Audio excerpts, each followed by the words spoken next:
Hello, hello. Welcome, everyone, to Beauty Superstars Talk. This is Miki Wright, and this is your backstage pass to experts in beauty.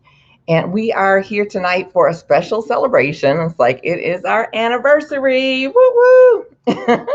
And so I'm super excited to be here. Our host is Melanie Foote Davis. She's my best friend and also a director. She was our salon director when I had Fabulous Finishes Salon and Day Spa, and she evidently is experiencing some difficulties with the technology. So she will be here momentarily. And in the meantime, I will do my best to kind of hold it down. So we are going to have a different type of experience today. Hello, Barbara. I see you out there. Hello, everybody tuning in. Thank you so much for being here. But it's going to be a different type of experience, at least hopefully. Hopefully, it won't be more different than we think it is. But I am the one getting interviewed tonight and being able to share my story with you guys. I really realize I've definitely had a seriously fun ride in this industry. And so I'm looking forward to sharing some things, and hopefully they will make a difference for you in the world of, the things that you're doing. And in addition, it's like we have additional special guests. My sister is here, Nishan.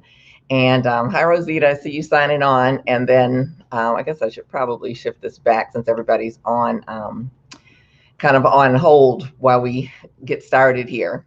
So there's Melanie. Let's see if we can get her up. Are you here? I am here.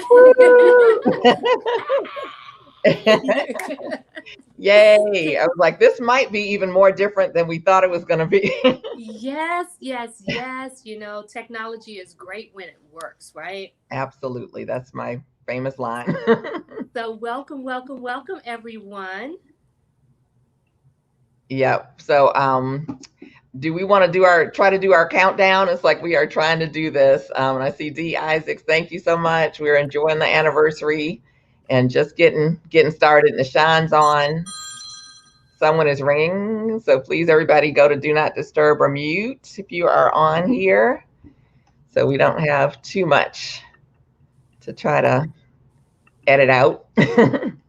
And so, Melanie, what did you want to say? It's like we're going to do a few little things that are a little bit different, like show at least a little, hopefully we can see a couple videos today. Yeah. So, first of all, just welcome everybody. And well, Mickey's already on screen. And so, as you know, I am not Mickey. I am Melanie Foote Davis, and I'm your host for this evening.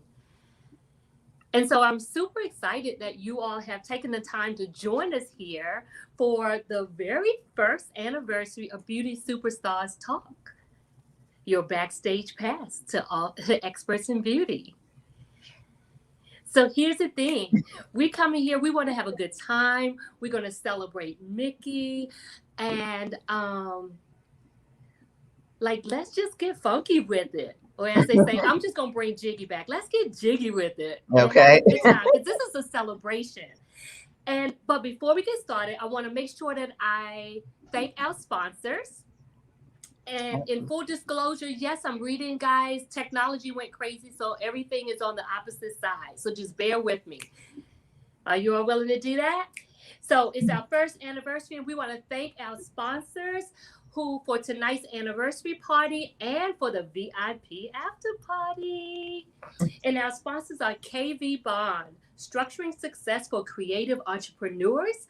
And it is also the Black Beauty Expo, which is the hottest show to Black creative entrepreneurs in hair, fashion, photography, modeling, and makeup industry. So here's the thing.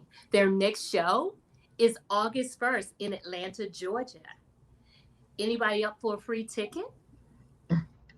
Well, if you are, the way you get access to the free ticket is to tune into Weldon Bond's interview with Mickey, and he will give you a special code that you can use for that.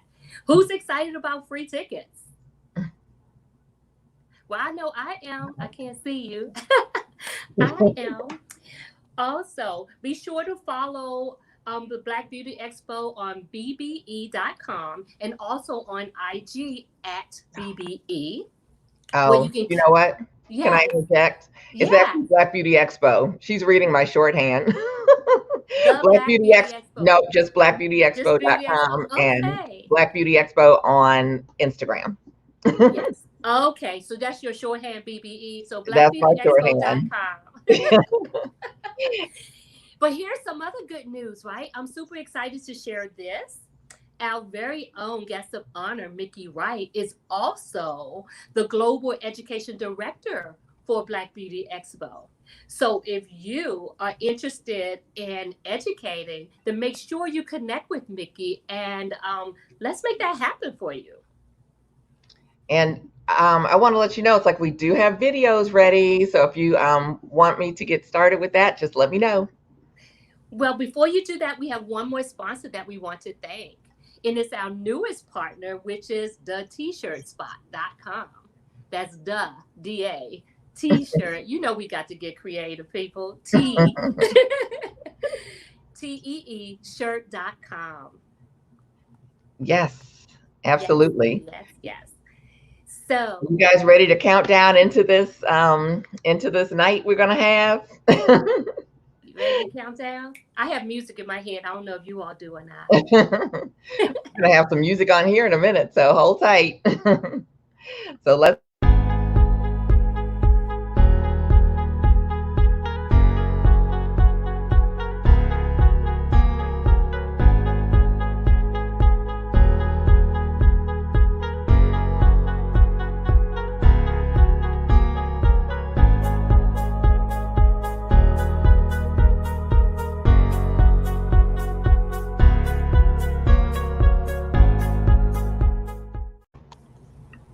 Happy anniversary, Miki, and to everyone over at Beauty Superstars Talk.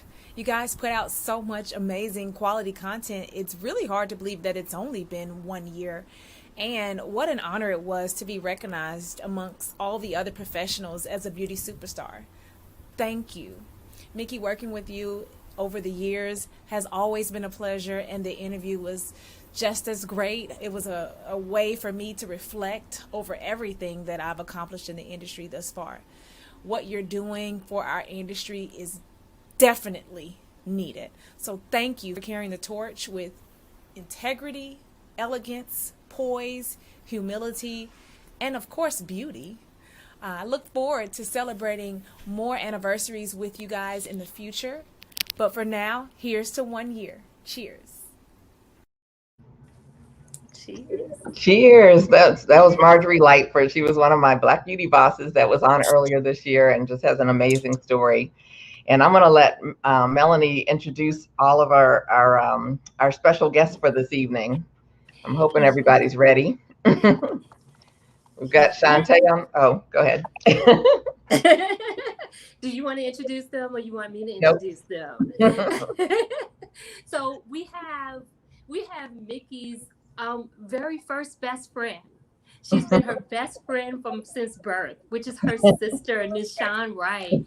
She's also an entrepreneur and a business owner herself. She's just a few things about her. She's a hair replacement specialist, a hair extension specialist.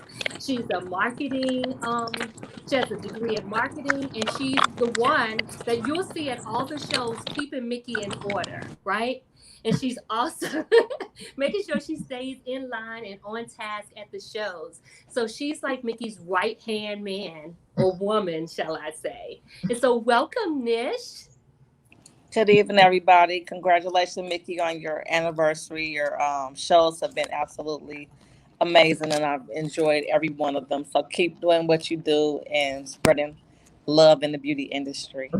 Thank you. It's like I appreciate it. It's like I appreciate all your help all these years. There's definitely nothing like somebody having your back. And it's like I know that you do all the time, and you will pull my coattail when it needs to be pulled and kick me in the pants when I need to get me in order. Yes. But you're always there to assist, and I appreciate it. I really do.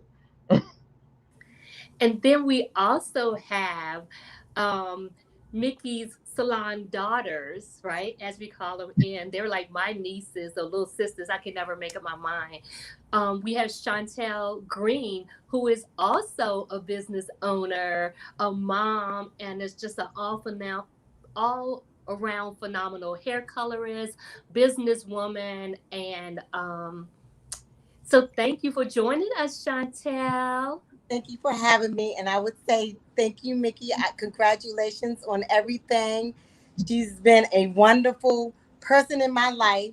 She took me as a 16-year-old high schooler, and she brought me up from knowing nothing at all, coming into the salon, knowing nothing at all, just training me.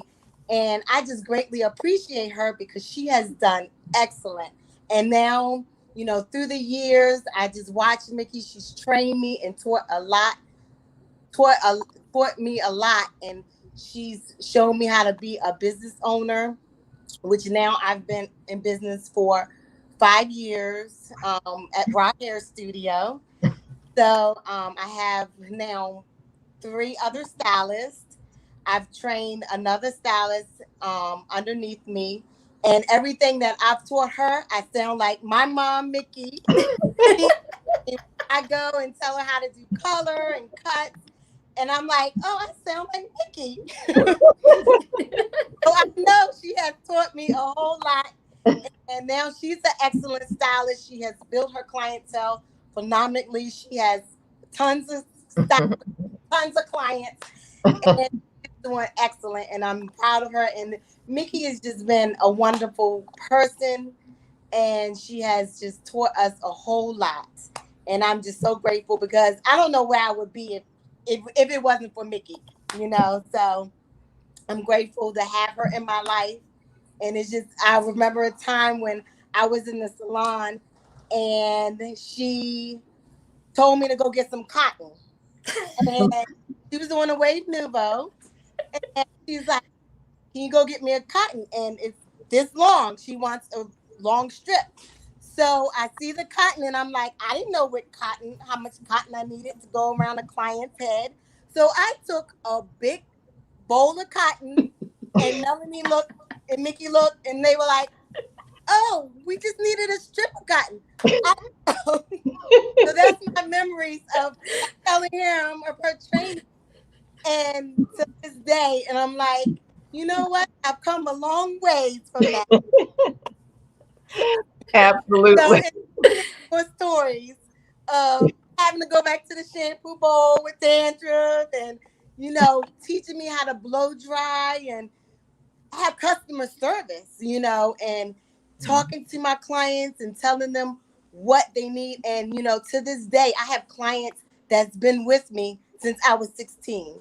And they tell me all the time, guess what? Because of Mickey training me and telling me how to be a stylist in that customer service. So I just want to thank you, Mickey, for all that you've done for me. Love you, honey.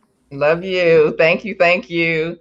Yeah, it's like the story she was sharing, and she's really the hardest working hairstylist in the in the world here. It's like she's got standing Tuesday appointments, so it's like we may not be able to catch her for much more of the evening. But yeah, she started, what she was sharing was like her first day on the job, and she hadn't even gotten into cosmetology school yet, so she knew like nothing. And we thought, I thought I was pretty like, oh, I need this much, it's just like. And I don't know how she got it all out, but it's like she had like this big, like she said, a bowl or pillows worth. But she came right back. I was like, how did you get that much cotton out that fast without opening the box and pulling it? So yeah, she's definitely phenomenal. She's come a long way, as she said, and I'm just grateful to having her in my life. And some of you guys have heard some of my stories when I share about my hiring processes, where I'm showing other stylists and salon owners how to hire, because it's like before Chantel, I had so many hiring disasters. It was just like absolutely incredible. I had to get a system. I had to get something that would work. And obviously what I figured out, it worked. So, so thank you, Chantel. Thanks for taking time out of your evening with your client. And I think we have, okay, are you here? I'm And here. so I'm now here, I we think. have Uh-oh. the reinvention powerhouse herself, Miss Shantae Omotosho, who has just really turned the world upside down and is Oh, wow. blowing life up in the real estate game as with Lady O Realty. She's also a mom and just a phenomenal person. So welcome, Shantae. I was getting ready to call you Chantel. Hey, can you hear me? Yes, you're Can y'all breaking hear up me and you got good? a little bit of background noise. I'm breaking up. I'm breaking up. You're breaking up too. So can y'all hear me Okay. now? So Yes, I think so. congratulations, Mickey. Thank you. I don't think she can. I don't think y'all can I hear can't hear you. Uh-oh. me. It looks like she's I'm about to pull multitasking. over. It's not quite working. Can y'all hear me now? Yes. Can you hear me, Melanie? Yes, but you're not moving. My, Nope, can't hear you. got it. Y'all can hear me now? Yes, Yes. but you may Okay. break up because you're Congratulations, frozen. Mickey. Thank you, I'm in Shantae. an unstable area, it says. Yes, it looks like it. Oh Lord. I don't like this. Can y'all hear me now? Melanie? Yes. Anybody? Yes. I can hear I don't you. think they can hear me. Okay. Uh-oh. Okay, you You can might hear have to me. come back Okay, I to can see Mickey now. Shantae. Congratulations, Mickey. Can you hear us? I I can feel hear like we're you. on an old Verizon commercial. Can you hear me now? Yeah, we'll wait for her to get in a more stable area. So go ahead, Melanie. With we wanted to do all the introductions and have everybody here, Mm-hmm. but hopefully And she'll be able to come back. so, do you think we'll be able to play the video now? Yeah, I think we can do that. So let's see what we've got going on here. So you guys, you want to prep it at all? Preface it before we start? Well, what I'll do is I'll go ahead and just read your bio really quickly, right? And then, Okay. because we're here because you've done so much, and as someone who has access to you so often, you sometimes, I know that you mean a lot to me in my life, and Nish and Chantel and Shantae feel like you mean a lot to them, but we sometimes forget just the power of you and all your Mickeyness. So I'm gonna just read your bio, and then we're going to watch a video that where it shows some of her body of work. And so Miki, with more than 3 decades as a leader in the beauty industry, Miki Wright is an accomplished entrepreneur, consultant, and trainer. Started with her work as a highly respected hair designer and platform artist, competitor, educator, and mentor turned business coach and consultant who gets results, which is why we're here. At the top of the list of many honors and awards, she was the youngest recipient of the Bronner Brothers Legend Award. Wright was the owner of Fabulous Finishes Salon and Day Spa, one of the first African American owned salon and day spas in the country. Her salon and spa was featured in Essence and Washingtonian Magazine, The Washington Post, and was named by Salon Today magazine as one of the 200 fastest growing salons in the country for not one, not two, but for 3 consecutive years. As a market trainer for Ultra Beauty, she led her salon and team and district to several national honors. She has consulted with Soft Sheen Carson as an educator and as their salon business coach. Wright, who is also an author with extensive experience both inside and outside of the beauty industry, enjoys empowering business owners to better serve their clients and create a life and business they love. She enjoys working with brands to help them elevate their own business and those that they serve. Entrepreneurship runs in her family, like deep in her veins. As the daughter and sister to an accomplished hairstylist and business owner, she has developed a savvy business acumen and strong devotion to her profession. These talents, together with her down-to-earth personality and desire to share her knowledge, add up to the continued success that Miki enjoys. Along the way, she has acquired a wide range of skills and experience that she hopes will inspire others and help them to create a successful career. With all of this, Miki gives ultimate credit for her success to a deep spiritual faith, which constantly guides her towards her highest goods. So in addition to that, she recently launched Beauty Superstars Talk, which is why we're here, where she interviews Black beauty bosses who are excelling in the beauty industry to inspire and educate others. That's you and all your Mickey-ness. And yet there's more. Okay. Are you able to cue the video? Yep. So much better. I don't fit into your bars. Beauty queens without no flaws. You can do better. I dare you to be wilder. I don't fit into your bars. Beauty queens without no flaws. You can do better. I dare you to be wilder. I want to be silly, baby, dance the night away. I'll kick my shoes up if I want. Let yourself be free and maybe you will find that there is more to life than being pretty. Honey, let's just face it. You can do better. Let me show you what a good time looks like. You can do better. So much better. I don't fit into your bars. Beauty queens without no flaws. You can do better. I dare you to be wild. So documenting all this excellence. Why do we need to do this? Why did you feel compelled to do this? Actually, I think I was just having a conversation recently. Our culture tells us that our history doesn't matter. It tells us that we didn't really do anything anyway. It tells us that there's nothing to celebrate. You're deadbeats, you're this, you're that, whatever. And I think it's important that we know who came before us, the greatness and the excellence that was already there, and that we learn from that excellence. Actually, as Black people, we keep reinventing the wheel each generation. It's like, oh, I'm the first person to try to do this. But it's like, no, let's take a step back and see, how could I do this better, easier, faster? And that was one of the reasons I wanted a mentor, with opening a salon. I felt like if someone's already bumped their head, then I don't have to bump my head. I can go meet with them and find out what they know.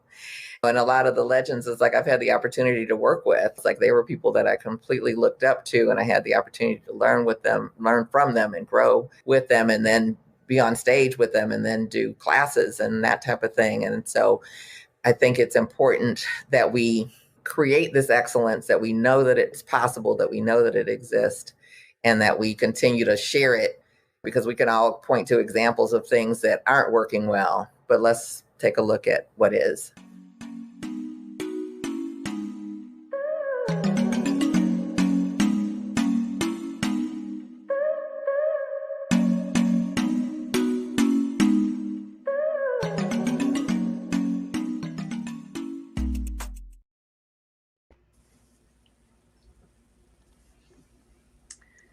Wow. That's years and years and years worth of things. I don't know if you all could hear everything that she said, but you talked about the fact that our culture does matter. Absolutely. Our culture does matter. And so platforms like yours that give people space to be able to really express their own experiences, their challenges, their obstacles, and the way that they were resilient and actually overcame all of those things. And then what makes it important to continue to move it forward. We just thank you for opening up a space or creating a platform for that to happen. And so with that said, and we're thinking about excellence, and you coming from an entrepreneurial family, how did you get started in the beauty industry, and how does that tie into your foundation of excellence? Well, it's funny on a couple of counts because one, we've been friends for I don't even know how long, and you don't even know how I got started in the industry. So, so Funny, right? kind of amazing, right? But actually, I did. I grew up in a house. My mom went to cosmetology school, and I think I was about 6 weeks old, and so I've been around it. She got out of it when Nishan came along. And she went back to it when I was about, I think about 11 or so. And so all along, I would go with her to hair shows, and I love fashion. That was my passion. And it never literally never crossed my mind to think of it as a career. I don't even know why it didn't cross my mind. But anyway, it's like fast forward, I went to Houston, Texas. I went to school there, and I worked full time. I went to school part time. One of the ladies that I worked with liked the way that I did my hair, and so she asked me, "It's like, you think you could do my daughter's hair? Like relax her and cut their hair, or trim their ends, or whatever." So I was like, "Well, I guess I probably could," and so I did. I took on that, and her husband was kind of the type of person that never likes anything. We all know somebody like that, right? And when I finished, he was like, "Oh my God, that's a precision cut. You should just quit your job and do hair and hang out your shingle." And I was like, "What?" I was like, "Okay." So, I talked back to my mom, and she was like, "Well, definitely don't quit your job." So it's like, no moving back home. But she, said, "Why don't you, try going to cosmetology school, and then you can see if you even like it, because, you may or may not like it. But if you have a license, you may be able to be like a sales rep, or, do some things around the beauty industry just by having your license, even if you didn't really like doing hair." And so I always say that I fell into it, like I literally fell into it. And then when I got into school, I fell in love with it. And so I was just like completely 200% all in, classes everywhere. There's one of my mentors. He was the only rep for Soft Sheen, and Soft Sheen was like really big, kind of just getting started, coming out there. Al Scott, he's in Atlanta, Georgia now, but he was in Houston, and he taught all of the education for Soft Sheen. And one of the times he stopped me, he's like, "Are you following me?" And I was like, "Yes." Because I literally was at every single class, like in the front row, asking questions and taking notes, and just I was not going to miss anything. And so I was, like I said, just literally on fire at that point. You know what's funny about that too? So you weren't even thinking about it, but you gave a precision cut, right? And so we don't even realize how much we're actually watching our parents, our whoever is our mentor, the person that we're looking to. And so you were able to watch her and create something amazing just because, like, what I'm saying is that I don't think you realize, based on what you just shared, how much of an impression she had left on you, where you were actually able to recreate something just from being around it and growing up in it.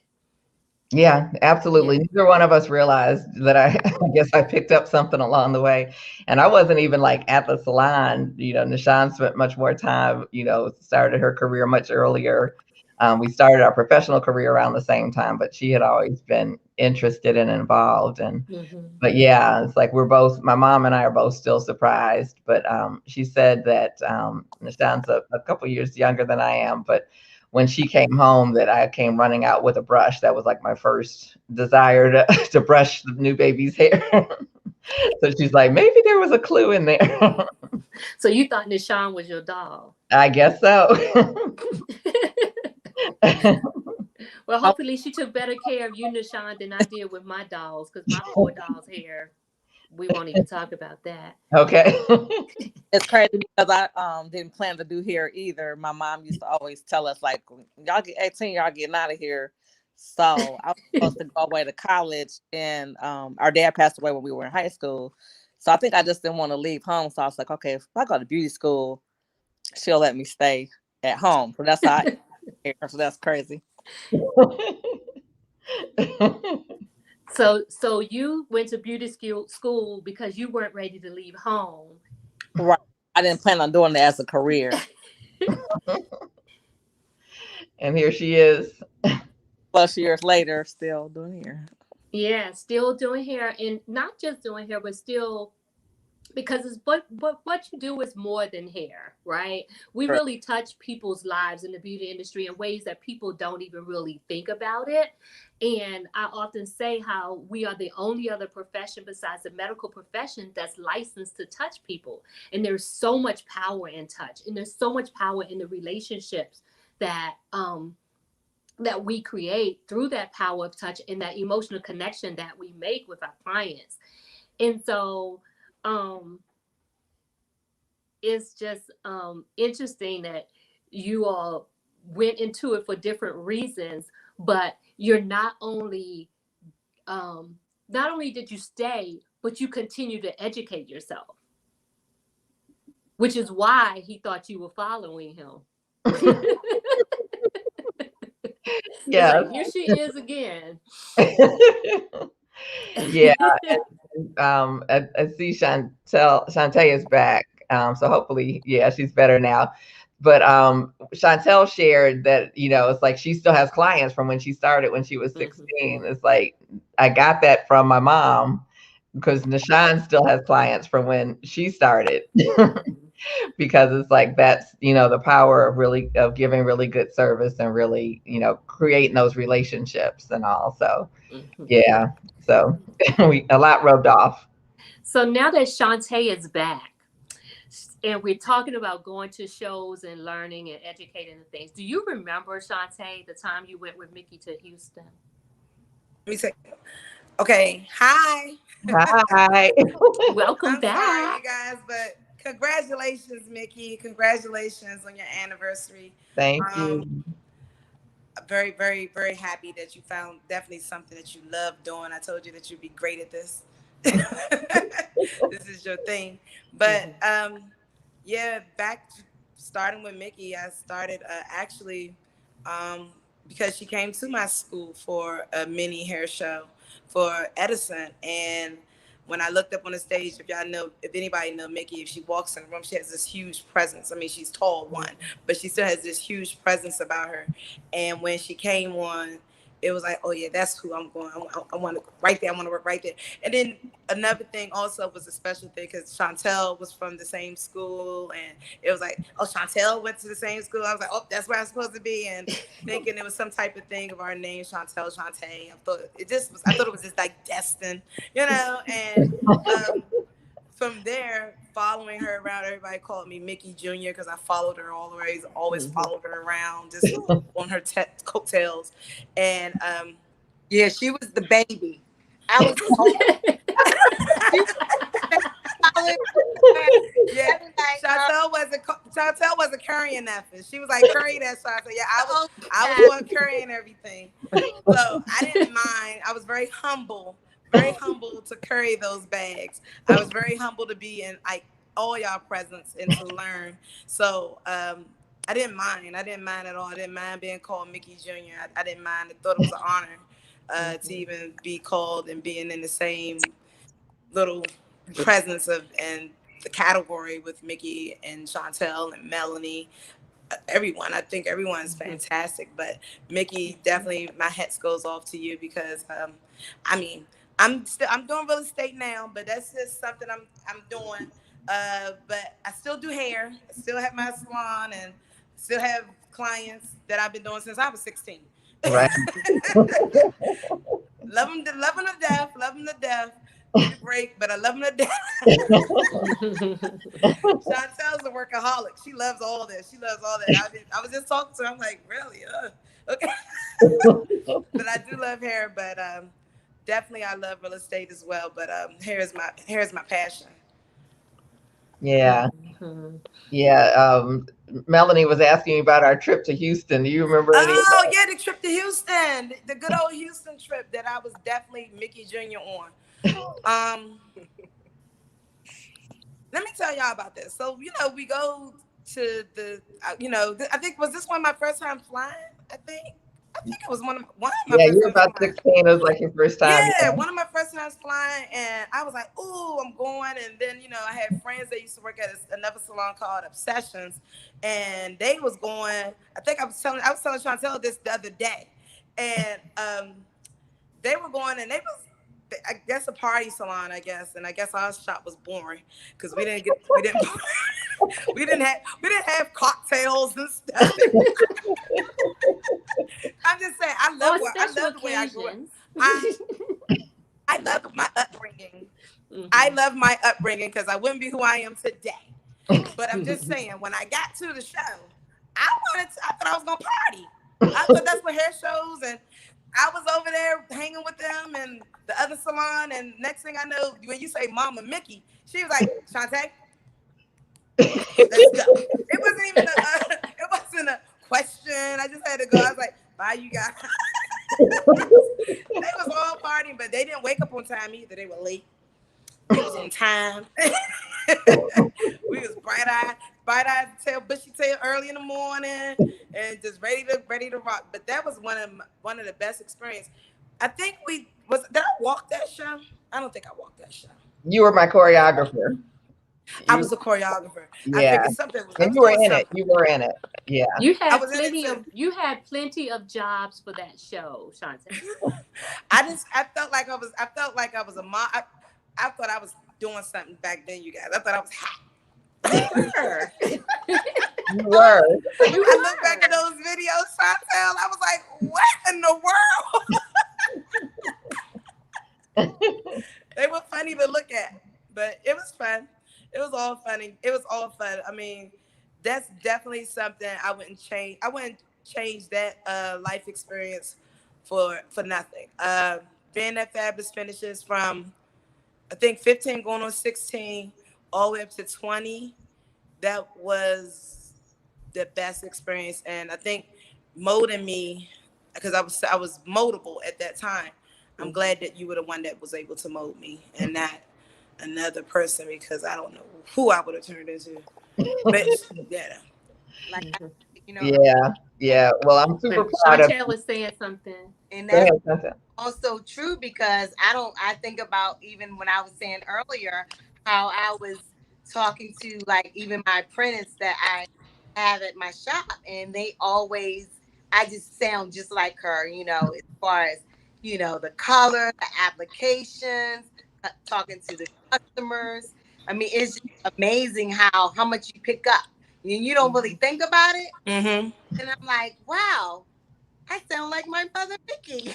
Yeah. It's amazing how much you pick up, and you really don't think about it until you're actually teaching someone else. Especially when I got assistants. And I really sound like Mama Mickey. I was taking money from them, deducting. They were late. I was like, need that. I was deducting from their paycheck and everything, but they started being on time. I learned it the hard way. You never deduct pay. Huh? You didn't get that from Mickey. Yes, I did. Yes, you did. You were on time, Chantel. You was doing hair. My check was getting deducted, and I was coming in late with you. Oh, that was your fault. No. You were supposed to be. You was a bad influence. Okay. Getting my check deducted. My check wasn't that much, and you was letting it was like nothing by the time I was messing with you. I really was just working for experience. For any salon owners out there with assistants, it's like, my philosophy is, it's like, I'm not going to do the work. Like, I'm not going to be shampooing and doing all this stuff and then pay you too. So it's like, if you're not there to shampoo and to do what you're supposed to do, no, I'm not paying you. I was the good girl. Yeah. I bet you was. She was on time. I bet you was. terrible. Terrible. I really was with her a lot of those nights though. A lot of those nights, and she had a car. I did not. You know, I had to get my, you know, it was a lot going on. Did I have a tear or two when you were working with me? You did. But it made me strong. I tell you, it made me strong. I used to tell Chantel we had to get up early. I used to, look, we gotta go. Yep. Be on time, be prepared, be ready. It's like say, when you stay ready, you don't have to get ready. So let me ask you this. What did you all learn from seeing, like you knew Miki at the salon, but then you saw Miki when she was at the hair shows and the trade shows and doing classes and things. What did you see her from a different perspective by seeing her in her many roles? Me personally, they were the same.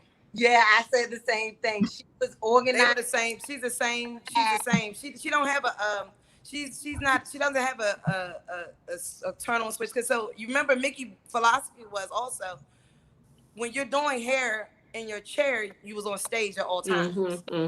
Somebody else is watching you too. It may not be your client, but maybe Chantel's client watching you, because Chantel may have to take off and they're just seeing you. So you're always on stage performing. So there's never a cutoff switch on who you're supposed to be.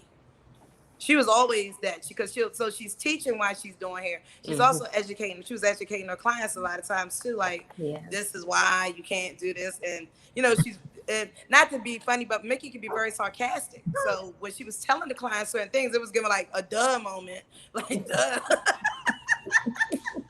But it was still cute. I don't think her clients took it that way. They was like, oh, okay, because you know most of her clients were like doctors and CEOs and teachers and everything like that. So in their mind, they probably thought they knew, but yeah, they had not a clue. When it came to hair. But no, she's the same person. Miki's the same person. That's who she is. She's Miki D. Wright. Or as one time we went to, Chantel, were you with us that time when we drove to New Jersey after we had like a 70s party for the salon, and then we drove to New Jersey to a show, and Miki was going to be, she was one of the stylists for that show. And when they introduced her, they were like, it's Miki Wright. Miki Wright, all the way from Washington, D.C. And it was this whole big production with bringing her on stage. That was what used to always crack me up, was because we saw her all the time, was just to see the fans. Oh, yeah. And how she still maintained her humility. Like she still was just. Oh, she's very humble. Right. She's very humble. And see, you and Chantel should have learned from Nishan, and I knew how to hang out and still be on time. I don't think you hung out that much either. Yes, we did, didn't we, Nish? We did. We know how to be discreet. Nishan probably hung out. When Nishan went to, she probably definitely hung out. The Melanie wasn't hanging out nowhere. We talking about hang out, Melanie. What's Melanie say? Shh. Oh, you think she went out, Chantel? I don't. She didn't hang out with us. I don't know who she is. I just told you, Nishan was my partner. She was one of my partners in crime. We used to get back. It's levels to it. Yeah. And Miki would be mad because we would be making too much noise when we came back in from hanging out. And she was trying to get sleep for the show. Miki definitely couldn't hang out. Not when I'm working, though. Not at all. Not when she's not working either. That's what I was saying. This is her party right here. Busted. I can't think we're going to be running out of time soon. So, Miki, yeah. Tell us about one of the things that that people really remembered was the Shop Talk cover with the leopard hair. So tell us about that. How did that become a reality for you? Yeah, well, it's like I the whole concept like evolved. It's like somebody's got background noise. It might be Shantae on YouTube. Okay, so She's still sorry. being mom.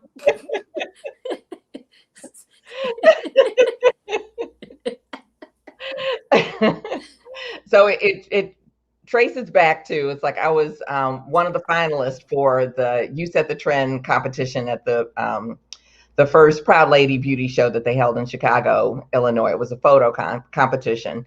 And so I had submitted my work, and it was selected as, the top 3 or what have you. So I knew I would be going to Chicago, and I wanted to look, hot and popping. And so it's like I had this leopard outfit designed, and then it has fringe on the back and the shoulders. And for anybody that hasn't met me, I was like, I'm tall, and so it's like I like stuff that has like a little bit of drama at least. And so the skirt, with the fringe and all that kind of stuff. So I was leopard suit, I guess you could say, not quite head to toe.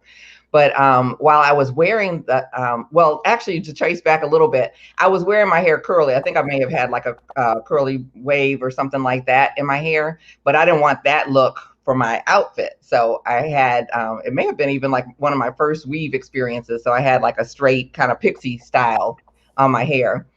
And when I had the outfit on that night, I was like, ooh, I'd like to make some leopard hair to match this outfit. And when I told a few people about it, they were like, what? It's like nobody could like picture it except me. And then one of my friends she helped me.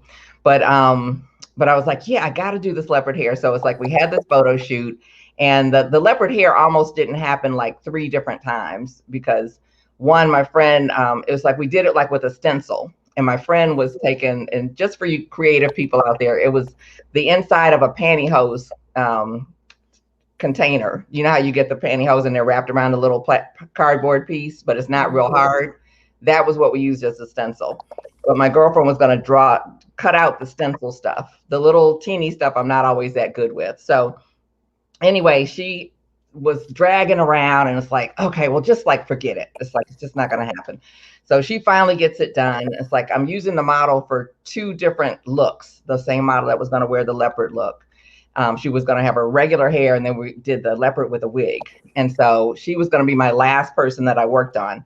I knew that, and I had told her that, but she forgot during the thing. She's like, I don't know why you're not working on me. It's like, you're working on everybody else but me. And, it's just like, okay, calm it down, And so we got her calmed down, and then we got, the hair was done. She was done. We got to the makeup artist, Derek Rutledge, did the makeup, and he did the makeup. The wig's over here, and I'm looking at the wig. I'm like, I don't know.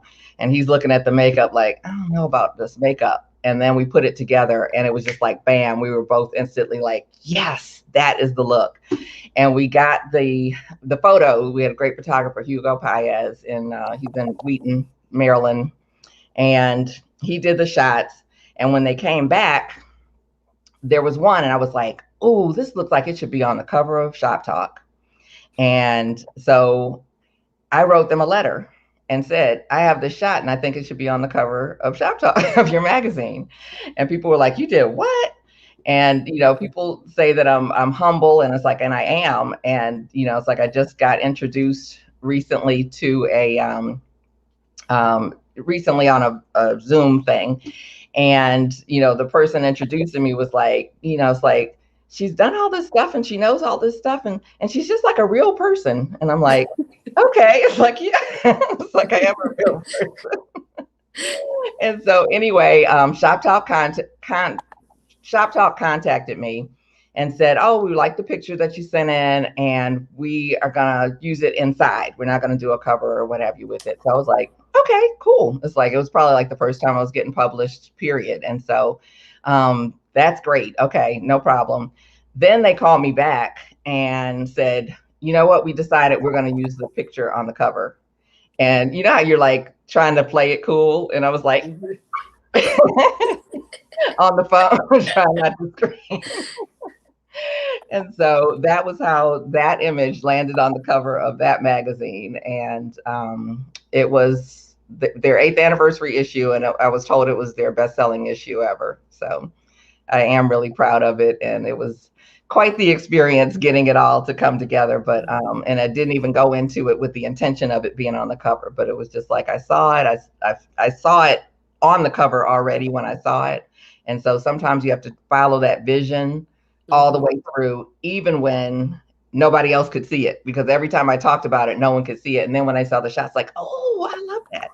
So what's in your mind is in your mind. God gives it to you. It's like, use it, take it, do it, put those things into action, and don't let anybody stop you. It's like one of the things I used to say early on is just like cream rises to the top. It's like, and I worked with a manufacturer, and there was just kind of all this like buzz around me, because people think I haven't been through anything because I don't talk about a whole bunch of stuff, because it doesn't even do any good to talk about it. So I don't spend my energy. I try to focus on what I want. But, they're like, well, who does she think she is? And she's coming in here doing this and that and the other. And I was not trying to take anybody's job. I'm just trying to be the best Miki that I can be, and do the best that I can do, and share in the way that I can share.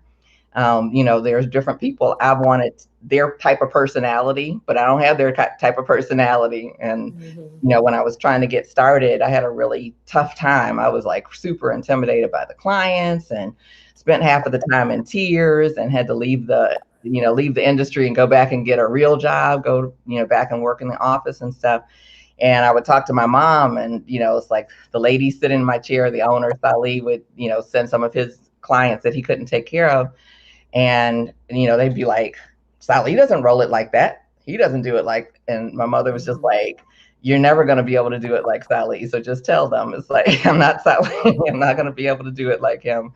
And either you want to sit here and let me do it, or you don't, kind of thing. And so it's like, that's pretty much, how you have to just stand in your own light and stand in your own self. I'm not going to have, this other kind of funny, big, whatever personality. I am a real person. I'm proud of my accomplishments. I've worked hard for them. There's a lot of stories. We could spend hours here talking about these stories. But I want to hopefully empower somebody today to say, you know what? It's like, this is who I am. This is it. This is good. And let's do it. I think that is so important. And the thing is, that's one of the things that I love about you, right? It's because the beauty industry comes with its own stereotype, if you will. And so they expect us to look a certain way, show up a certain way, all of these other things. But one of the things you did was you consistently stayed true to who you were and how Miki Wright shows up in all her Mickiness, right? And you didn't try to be like the others. You looked to them for leadership, mentorship, to see what was working well, and you made it your own. And then the fact that you were such a visionary, because not only were you able to see like the leopard hair, you saw flag hair, you saw even in your business endeavors, you could see what others weren't able to see at different times. And it could come across like, what is Miki doing now, right? But at the end of the day, you knew where you were leading, and you stayed focused on the vision, and then it manifested in your life. Yeah. And that's real important now, because like we can get caught up with what everybody else is doing to be an influencer, but we're all influencing someone, right? And it starts with one person at a time. And so thank you for being that, like an influencer in that way, from just being authentically you and not trying to be just like the next person who was winning. Right. And I will say this too. Out of all these years, I've never heard you saying, well, why did they win that when I'm doing, like, I never heard that or experienced that kind of energy from you. You set your heart out to be in a competition, to be a competitor, and you showed up competing as you, against you, for you, on behalf of you. Absolutely. Yep. Yeah. And sometimes you win, sometimes you don't. And it's like, and one of the things I was thinking about recently, Nat Lewis posted a picture of him back in the day, and I was loving the picture. And then I looked at the picture more, and it was like, those are my posters that are on his wall. And it really made me stop and reflect for a couple of reasons, because one, I did the poster company. It was called Posters Plus, and I thought that Black salons should have great imagery on their walls without the ads. And most of the posters that we had in our salons were from the, you get a deal, you get your relaxer deal and you get a free poster with it. And so it has the ad for the manufacturer on there. And I was like, that's cool and everything, but it's like, we should just have, images, great imagery. And as a business, it didn't turn out very good. I learned a lot of lessons along the way, but it wasn't like the greatest business. So it's like, I can't say it's like, oh, everything you touch is going to turn to gold and, it's going to do really well and all that kind of stuff. But it's like, I'm really glad that I did it, because it's like, when I thought about it, just kind of looking back, it's like, I've always been committed to having fabulous representation of Black women, Black men, in the beauty industry. And I think it's really important. And it, definitely, I don't know that I would have thought about it like that or in that way at that time, but it definitely was part of the motivation to do it. Yeah. And hearing you say like it may not have been like it didn't work out, get the level of success that you expected, makes me think about the interview you had with Ted Gibson, where he was even talking about like, if Oprah were to say how many things she tried and failed versus how many things she tried and succeeded, the things that didn't go so well will far exceed, there are many more of those attempts. But the fact is that the ones that do work, we learn something from those that don't work out as we plan and the ones that worked out as we planned. And so they were successful enough to still be in a snapshot on a throwback photo for Nat's wall, right? Absolutely. Yeah. And so it left an impression enough where somebody bought it and hung it up. Oh yeah, they were all over the country. We had a good, there were quite a few salons that probably remember. It's like, oh yeah, I did have some of those posters. We had them at the hair shows, at the Bronner Brothers show, and all that kind of stuff. But it was an interesting run, but it was fun. It's like, I can't say that I'd not do it again. So Nishan, was she always like that growing up too? Where she had a vision, she had her heart set on doing something, and you all may have been looking at her like, what is she doing now? Like, did that show up there too? Probably. She was always Tyra Banks before Tyra Banks. So she always had, as Shantae said, a presence. Yeah, she pretty much, when she put her mind to stuff as a kid, she did it. And I love makeup and fashion and all that stuff. And so when you interviewed Kaya, y'all were so much alike with the fashion and the kid. Y'all were so much alike with the fashion and all of that. Like, I'm like, this is the same person. She's talking about Kia Sterling. Yeah, she's just a funkier version of me. So. But yeah. So, and Shantae and Chantel probably remember this too. Remember when we had the write-up in Essence? And then we had all of these people showing up because, like it says in your bio, you're one of the first African-American owned salon and spas.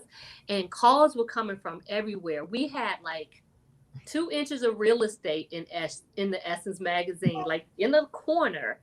And the phones were ringing off the hooks. And we were getting requests from everywhere where people wanted to bring a busload of women for the weekend to the spa.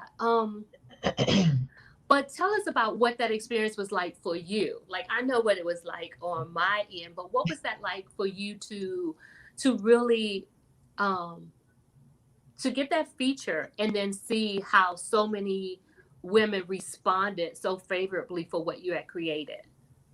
And you're talking to me or to Shantae? I'm talking to you, but I'm saying Shantae and Chantel probably remember it. Oh yeah.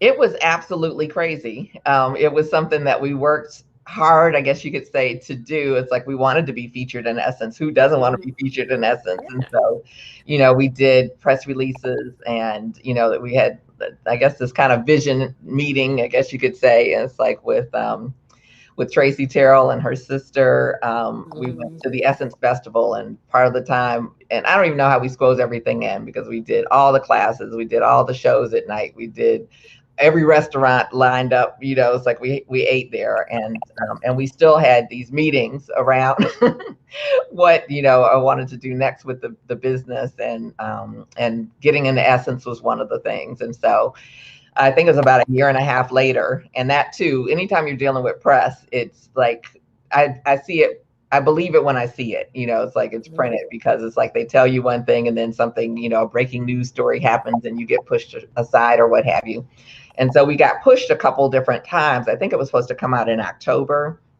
And they're like, no, we're not going to be able to do it until February of next year, and this, that, and the other. It's like, okay, there's out of my control. So there's nothing I can do. We've already done all the stuff we can do. And so then they called me in maybe November and said, well, we pushed it up and it's going to come out for the January issue. And it's like, okay, that's cool.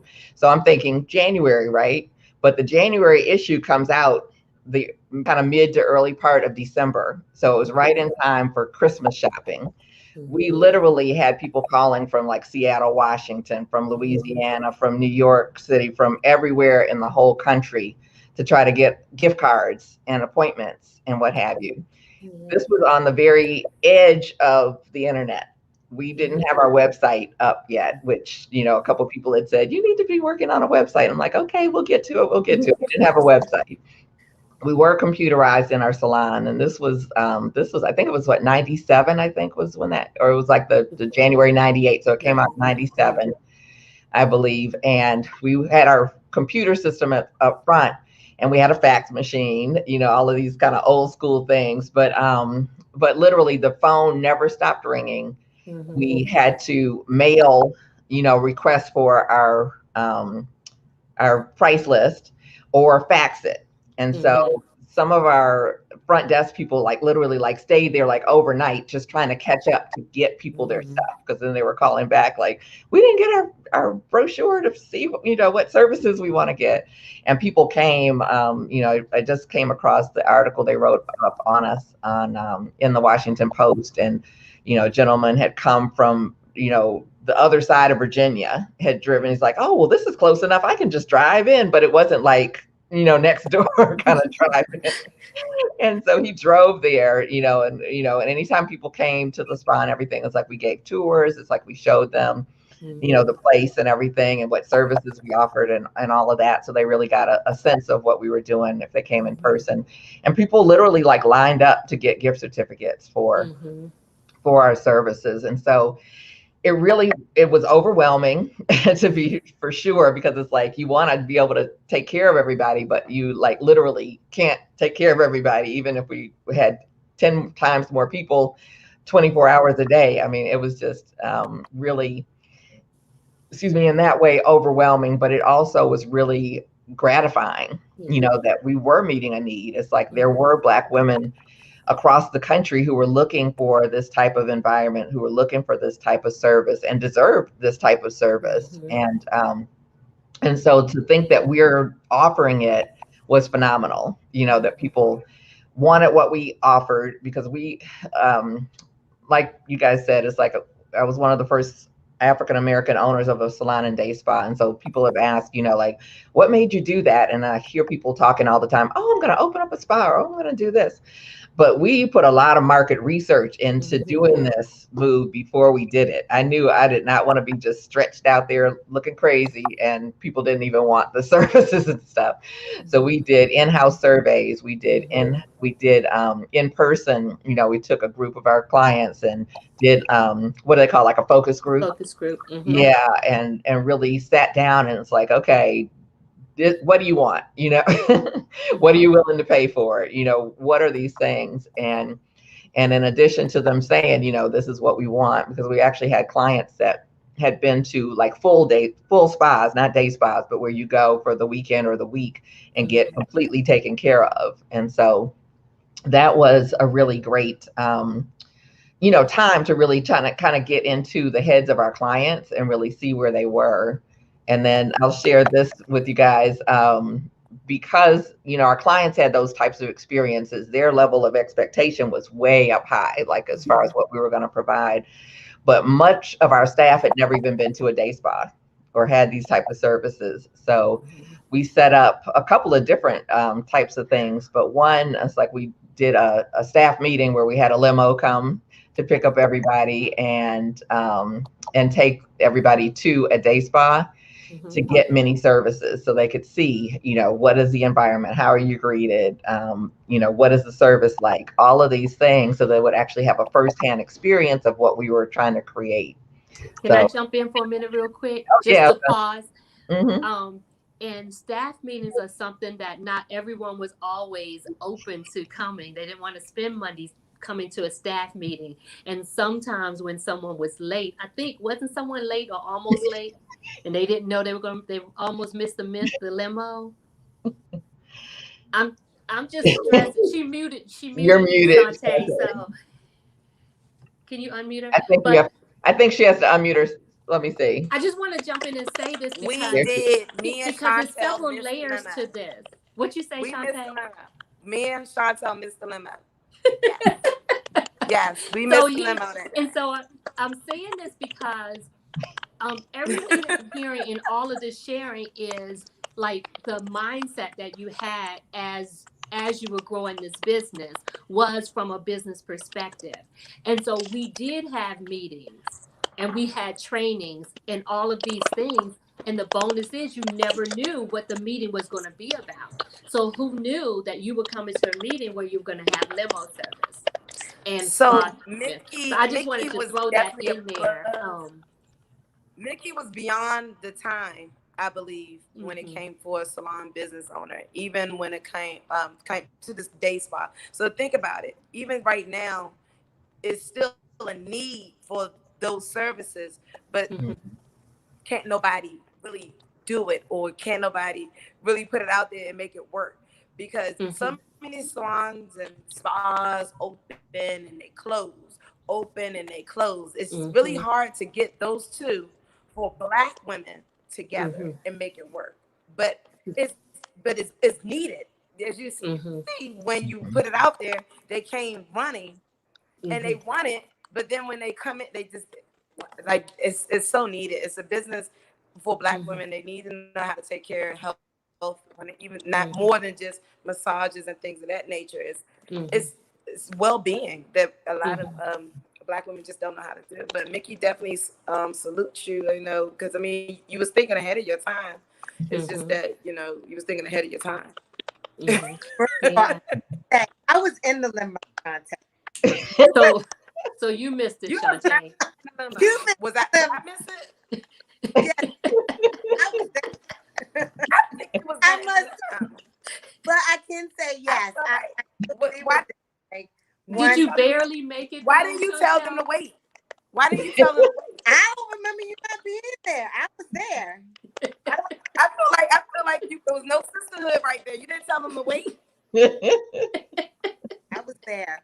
But yeah, I was there. And yes, I was really great. Oh, wait a second. I'll mute you again, Shantae. I don't know what it is. Yes. So what I was saying is, that was one of the examples. She took us and showed us how a salon, a spa should be and how it should be set up. And I do agree, we did have a hard time back then as Black women to go and pamper ourselves. Get your massage, get your hair done and your feet done. And I think that was a kind of a challenge at those times that, as women, we did not do that. We just didn't take the time out for ourselves. But yeah, definitely Miki had a wonderful vision. It was a wonderful salon. And, I even now, even though I'm not a spa, that's one of the things that I took to my salon.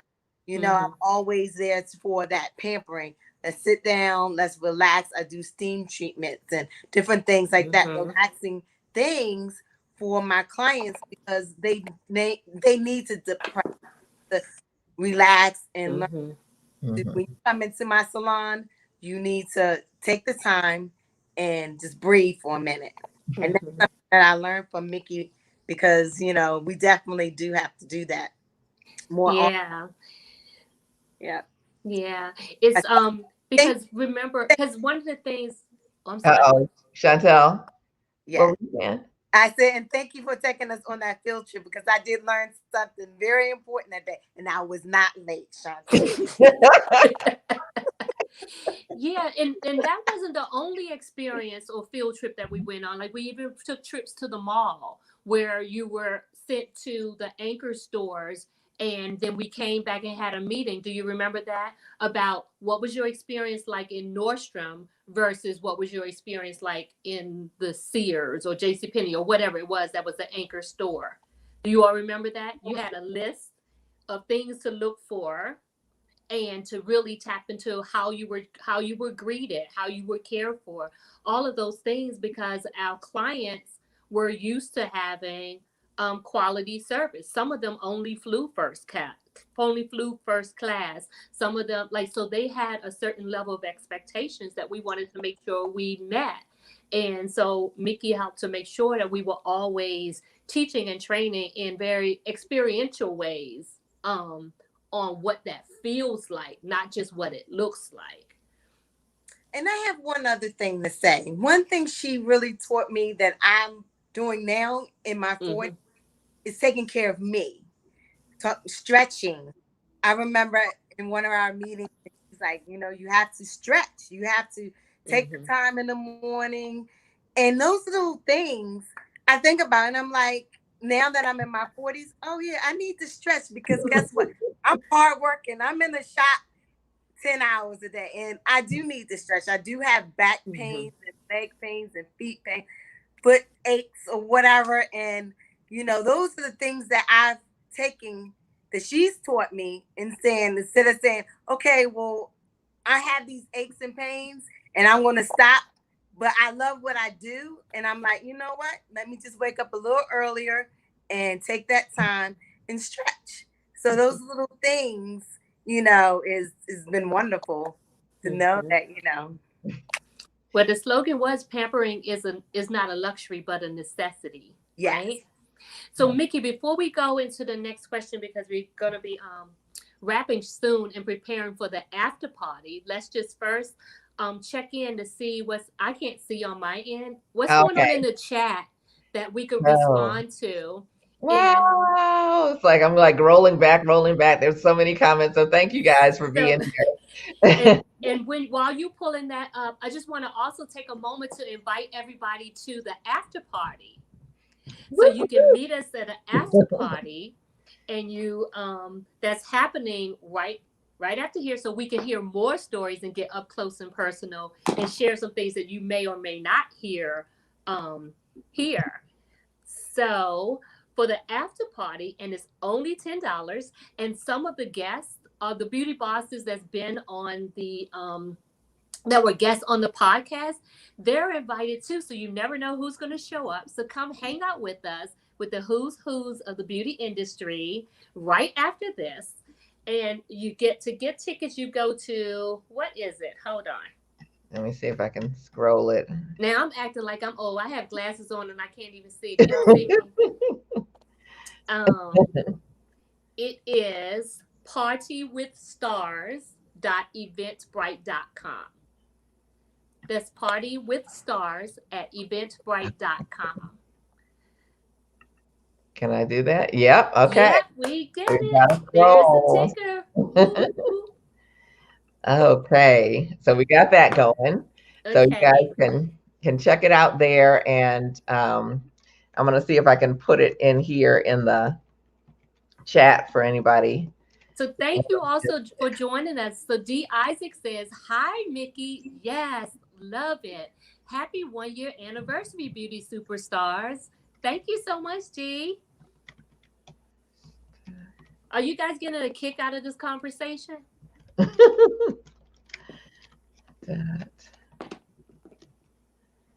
Okay, I think I got it. You got it? I hope so. We'll see in a few minutes. You guys tell me if we got it right, where you can just click on it. And Samantha says, "Good night, Queens." Good night. The Pep Talk Hotline. This is Stephanie LaFleur from Crown Hunt. She's actually going to be my next guest next week, so I'm super excited that she's on. And thank you for being here. She said she's so excited to be here, so thanks so much. And Bernetta Ashley, hi there. You snuck in there. Happy 1 year anniversary. So good to see you, and congratulations. I know she's a Texture Style Awards finalist. So Congratulations. And the Pep Talk Hotline, Stephanie says, "Wow, that's an incredible testimonial, Chantel." And Samantha Slaughter says, "Congratulations, Miki." Let's see here. We got Freddie Jones in the house. Hey, congratulations on a year, lady. Thank you so much. Appreciate you being here. And Cassandra Slade Marshall, who worked with us at Fabulous Finishes years ago, says, "Hi, Miki and Melanie. Happy 1 year anniversary." And then we got, yes, Mickey-ness. We have a new word, okay? Jay Cordell Slack says, "Congratulations." So thank you so much. And Jalea Pettis in the house. She says, "This is amazing. Congratulations to you, Miki." Thank you so much for being here, Jalea. Appreciate it. She was one of our guests not too long ago. It's like my weeks and months are running together, but I think it was last month. But all of the previous interviews, they're all on my YouTube station, and you can follow me there, subscribe or what have you.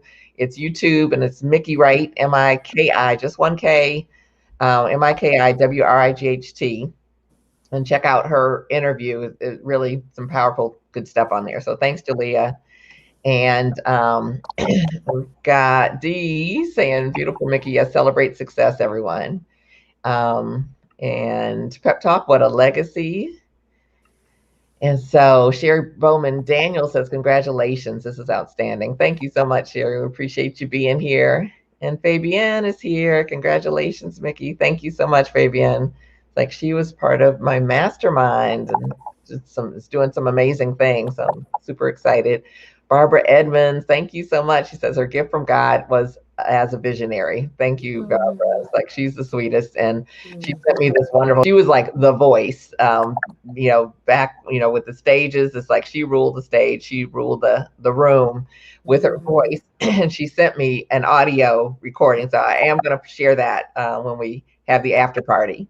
So if you want to hear what she has to say, join us there. So thank you, Barbara. Appreciate your support all these years. And you've been definitely a great mentor to me. And Shantae, you are funny. No kidding. Yeah, she's a hoot. And Sherry Bowman Daniel says, "I remember Shop Talk." Yes, it was such a great, powerful magazine. And one of the things I did a tribute to Black hair during Black History Month, called "I Am Black Hair History." And one of the things that I found when I was trying to do the research and get all the stuff together is that there's almost no mention of Shop Talk magazine online anywhere. And it was it was like the Bible for the Black beauty industry. All across the country, we knew what people were doing because of it. And I think it's just a shame. So I'm going to do anything that I can to help get it so that it's accessible online, and so that we don't lose that history. So Monet says, "Congrats on the anniversary." Thank you so much, just Monet Everett. Great interview with her. Get out of your own way. And so if anybody needs that. And she wrote a book about it. So and she also is the founder of the Texture Style Award. So thank you so much for all you're doing in the industry. And Marsha Blemon says, "Stand in your own light." Yes.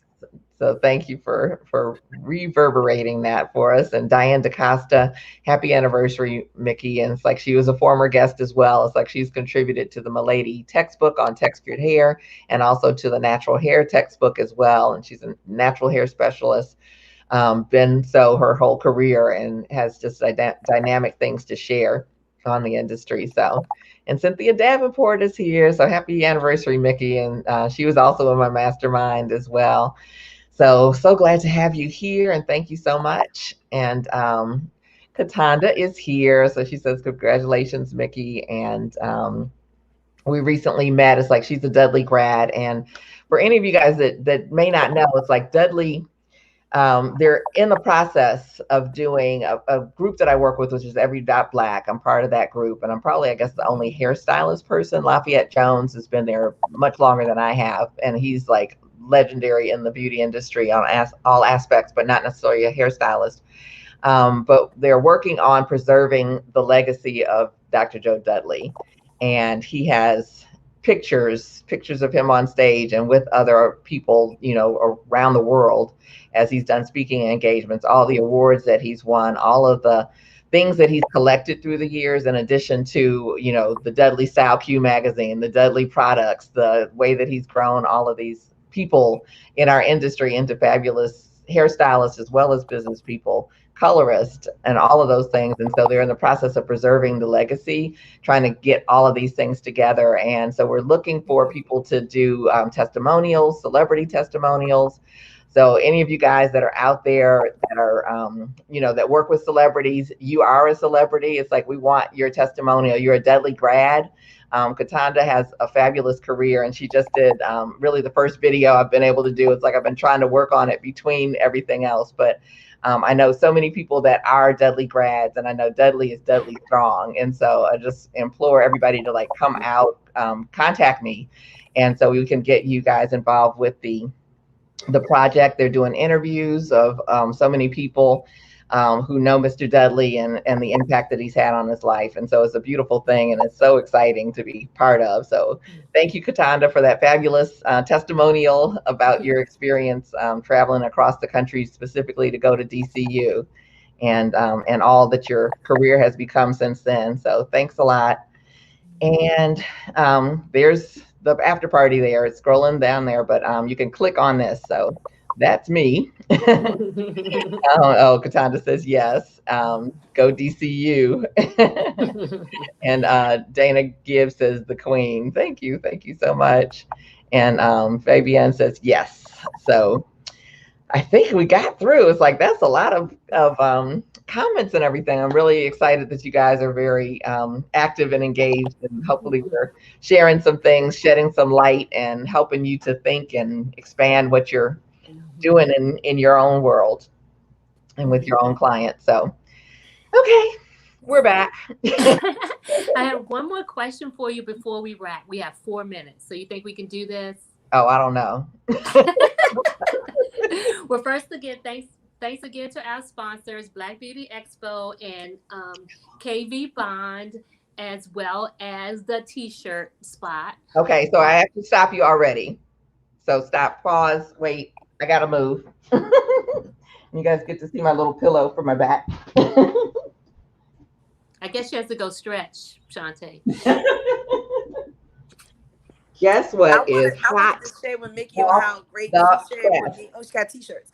I wanted to say how, one thing I learned too, how Chantel says stretching, but I learned actually to take time for myself. Miki always said not to overwork yourself. You better know how much money you making ahead of time. So I know how much my book is. I don't have to really overbook myself or overextend myself. So I thank Miki for showing me that and actually taking that time. Even with me doing this real estate, Miki has done so many other things besides hair, made me realize that actually I can do those things without feeling like jack of all trades, master of none. So I really, really do thank you for, just sharing and showing the way. Oh, well, thank you. And it's like, you're killing the game with the real estate. So you just thank you. It's all, what you used to call me, I'm a go-getter. Yeah, absolutely. But that whole taking time, I'm definitely doing that. I'm not doing that many people a day. I'm thankful. I'm thankful because it's not that serious. It's really, when you get in it, you got your clientele. I'm very happy for what I have. And I thank you for sure. Yeah.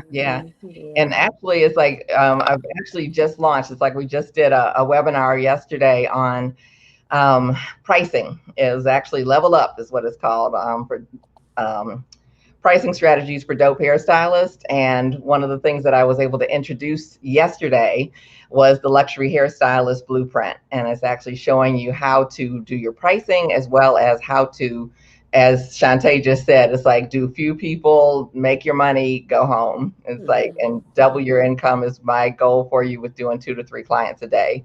So anybody that's interested, just message me and I'll get you some information on that, because the replay is available just until tomorrow night. So it's like, I'll put some of that info in there so you guys can get some info. But message me. You can DM me on Instagram at Miki Wright. You can message me here on Facebook. You can put it in the chat and I'll get you some info. So so thank you. You're not lying. It's really not. It's really serious. It's really something everyone may think that, like, oh, they're telling you that this is how much you make or whatever. It's really not a game. I know how much money I'm gonna make at the end of the year. I know how much money I'm gonna make this month. I know how much money I'm gonna make this week. It's not a guessing game for me. And I have the clients and I have the structure. So if you're trying to make $1,500 a day, trust me, it's not doing 15,000 people. It's merely doing a good 7. Yeah. Honestly. And it's just on y'all want to set up monthly plans with them, y'all can, but at the same time, make sure you know your worth. Yeah, and that's one of the things. It's like, we really don't know what we're charging for. We don't know why we're charging, and it's like, and then we get all intimidated because people are like, "Whoa, that much? That's expensive." And it's like, how do you do that? And it's like, and then we're like, "Oh, well, I wonder if my prices are right." And then we go on Facebook and see, it's like, "Oh, what do you guys charge for that?" And it's like, what they charge have to do with you? And so we're going to create, specific plans, personalized plans that are just for you and your business and what you want to create. Like Shantae's made a shift with, she's was doing more clients. Now she's doing real estate part of the time and still doing clients. And so you have to run that ship. And so I'll show you how, if you're wanting to. And there was something else I was gonna share when you were talking, but I've forgotten what it was now. But something about Your t-shirts. Yeah. well, You it's can like, share. definitely I'm gonna do that, because guess what is hot off the press? Black Beauty Boss. T-shirts. So I can't wait to wear mine, and we're going to be introducing, and it should be ready by Friday for orders. So if you guys are interested, put that in the chat for me. Let's put a T in the chat, and it's like, we'll let you know. Be one of the first ones to get your own to wear. So it's like, I'm super excited, and they come with the heart and without the heart. We had I put it out there which people liked what, and it was like half right down the middle. So we're gonna do both. Awesome. So with the heart or without. So I'm excited to Cynthia says tea. So cool. Thank you. And so you said we had 4 minutes. I've already used up 5 of them. So go ahead. We're actually over by 1 now. Okay. But that's okay. So so for the sake of time, let's we can get to that other question at the after party if you like. No, go ahead and do it now, because I think the after party is going to have a life of its own. So okay. So it was really about winning Proud Lady. Oh, yeah. Yeah. So what's the question? In terms of, like, we've been talking already about you having a vision and being focused on it, and then and doing the steps and making sure that it manifests. What was a part of the journey in terms of you getting to winning, like seeing yourself winning and then actually winning the Well, yeah, visioning is super important. And, one of the books that was really helpful for me then, and I still refer to it now, and I still even use it with my mastermind, is, the classic book, Think and Grow Rich. And it talks about using your mind and seeing what it is that you want. And one of the things that I wanted to be a top stylist and a top educator. And I wanted to be on stage with the people that were on stage at that time. So there was like Barry Fletcher, Barbara Edmonds was one of the people, Thomas Hayden, Olive Benson, so many people. And And so that John Atchison, Floyd Kenyatta, everybody is like, those were people that I just was like, wow, it's like I aspired to be like them. And so one of my visions was to be on stage with them. And so with the Proud Lady, I really don't even remember what the entering part was like, but it's like we did a photo shoot, and they were like, I think I did 3 or 4 models or something like that. Derek did the makeup again, and so it was a fun experience. My model was a friend of mine who was another hairstylist, Kim Giddens Whitehurst, and so, I did my submissions and all that kind of stuff. And once you do it, it's like out of your control. So it's like, there wasn't like sitting up at night, I wonder if I'm going to be a finalist or that type of thing. And even once I was a finalist, it's like, I know I want to win, but I don't know if I win. And I ended up winning. And so that was super exciting. But it's like, for me, it was a little surreal because I was on stage with every single person that I wanted to be on stage with. They were all there as part of the presentation. It was just like, wow, this is great. I was like, okay, next stop, we are going to be styling together. Okay. We didn't do any hair, or I didn't do any hair then. So, but that was, yeah, definitely a vision in terms of that. And then it's actually that big trophy there. And I don't know if you guys can really tell the size of it, but getting it home on the plane, that was quite the journey. It like needed its own seat. But yeah, it was really, really cool winning that and getting, opportunities that opened up from there. I got to work with the Bronner Brother organization as a platform artist. I started Posters Plus, and met one of the photographers I work with, Michael Lilly. It's like there's so many things that came out of the experience, and of course I had the idea to do the leopard hair, which turned into a cover. So lots of things came out of that. So, it's like, if there's something there, you may not win, you may not, whatever, but just do it. It's like, you won't be any worse off if you don't do it than if you do it. So do it and see what happens. Yeah, like they say, 100% of the shots you missed are the ones you didn't take, right? And you took the shot. You had a vision. You saw yourself there. You saw yourself winning, and it happened. And you didn't just wait for it to happen. You also took the steps. Like your activity was aligned with the vision, and so everything was lining up. Yeah, and that's been a current theme in your story. A current theme in your story is like having a vision, having a plan, and then actually taking the steps to make it happen. Detached from when, the how, and all the other details in between. Right. And so that's what a queen does, and that's what a beauty boss like you do. And so we, once again, happy first anniversary to you. Thank you. Miki Wright, all the way from Washington, D.C. Well, now it's Raleigh, North Carolina. May not have the same ring. Right. But I want to take just a moment just to thank every single Black beauty boss that I've had the opportunity to interview over the last year. I was like I think I did my 58th interview last week. And so thank you to each and every one of you. You guys are amazing. It's like you came on, you shared, you were, I always forget what that word is, but transparent, in terms of your sharing. It's like you drop nuggets. It's like we got to know your story and like the story behind the story, because sometimes we see people on stage or we see people in a certain light, and it's like, we're like, oh, I wish I could be like that. But then when we get to actually hear their story and that type of thing, it's like, wow, okay, if they could do that, it's like, I could do that. And so that's what I want the show to continue to be. And it's like, it may evolve as we go along, but it's like, I love hearing people's stories. I love being able to hear those nuggets and hear the thought process behind the actions and all of that really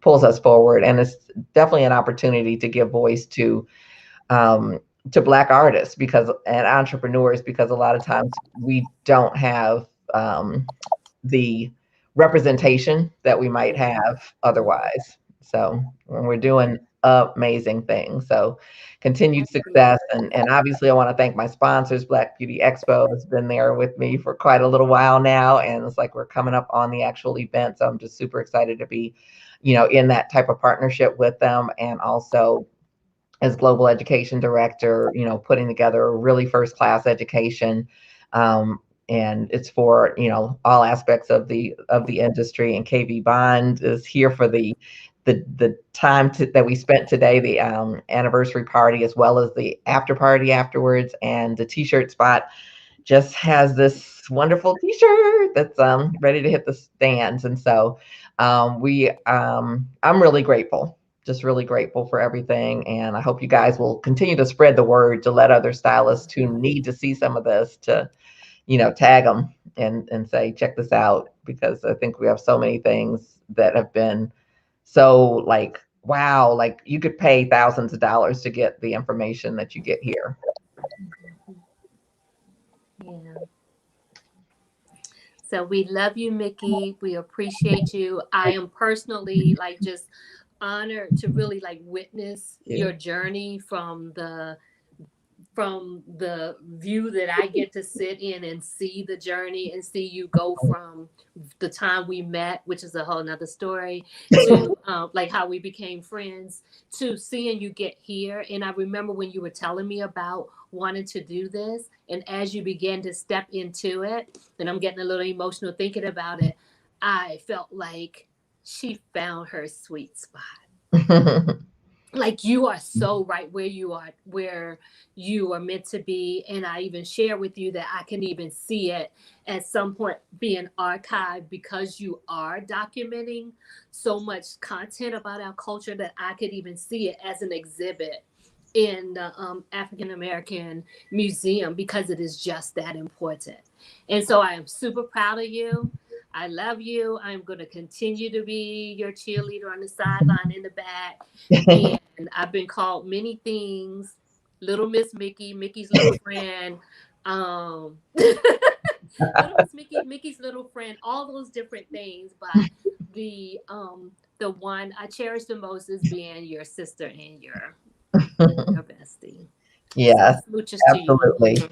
Yeah, and for anybody watching, it's like all of my friends have names. It's like, and they don't relate to Miki, so it's like find out their name and call them their name. Yeah, yeah, like we have names. Hi, I'm Melanie. This is Shantae. That's Nishan. I wanted to know, could I say I told you something by now? Could I say I told you something and you say I was right? Yeah. Yes, you can. Okay, I told you so, right? Because we talked about this at the same time, like Melanie was telling when this happened, and I said, Miki, you can do this. Miki's like, well, I mean, I'm like, you know how much stuff you have to share, and how many what would be great people will. Yeah, okay, you. And you're doing it. It's like it's awesome. Well, thank you. And it just easy. It ain't hard. It just fits. It fits you. I told you that before. If anybody don't know, I'm actually trying to tell you her other side of the brain. Okay. Yeah. Well, she was all of the packing up all of the stuff to get ready to go for shows and have it all organized, and then I would go through and use it and do my thing, and it would come back like. But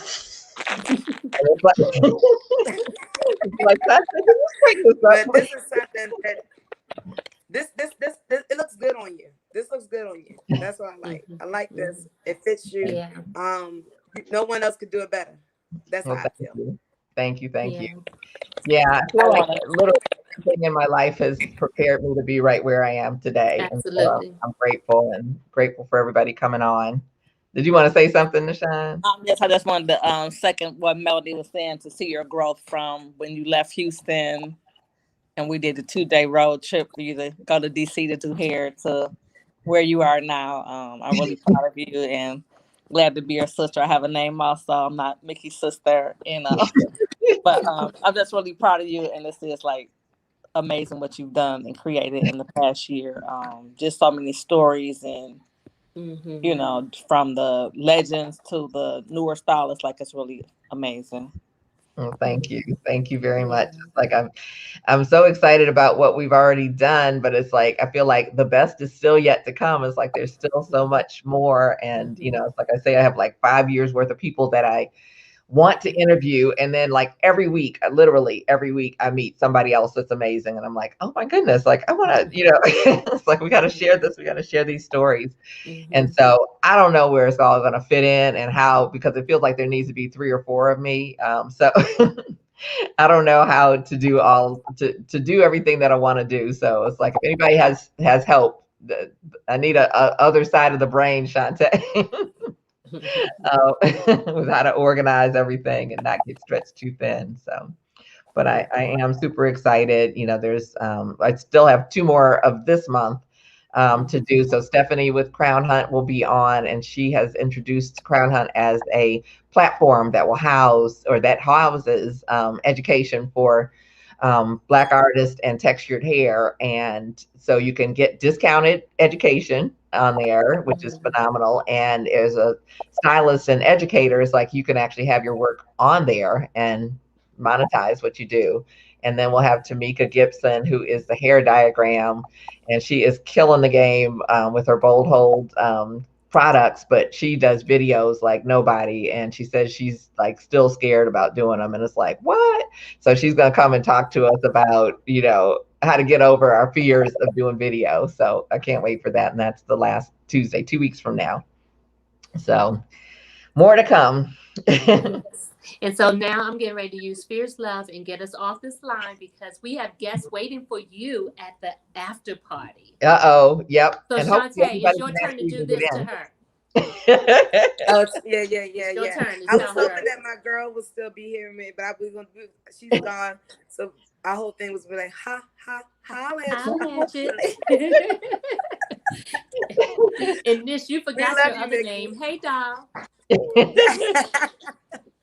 Whole nother story. Yes. So we'll see you all at the after party. Thanks for joining us. Yep, that's Katanda. Says you're very welcome. Thank you, Mickey. You're amazing. Thank you so much, Katanda. And Crystal Cox is here and says congratulations, Mickey. So thank you, everybody, for being here. Everybody that's watching on the replay. It's like we are going to jump on over to the after party. We're going to get it started, but it's like give us a second to like catch our breath, get some water, and we'll be there in just a second to get it all started. So thanks a lot. Thank you. Yay, Mickey.